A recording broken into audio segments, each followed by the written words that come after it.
চুয়াডাঙ্গা জেলার মাটি সোনার চেয়েও খাঁটি।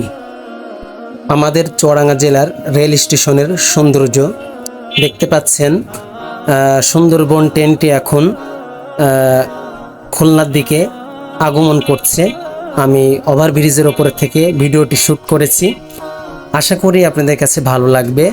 চুয়াডাঙ্গা রেল স্টেশন ছেড়ে খুলনা অভিমুখী যাত্রা করলো দেখতে পাচ্ছেন, এবং ওপরে থেকে দৃশ্যটা খুবই সুন্দর লাগছে, যার কারণে আমি ভিডিওটি ধারণ করলাম।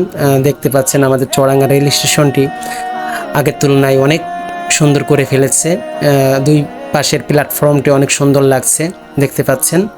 এবং এখন আমি আপনাদেরকে বিপরীত সাইডের ভিডিওটি তুলে ধরলাম, দেখতে পাচ্ছেন খুবই সুন্দর। বর্তমানে চুয়াডাঙ্গা জেলার রেল স্টেশনের সৌন্দর্য দেখে সবাই মুগ্ধ।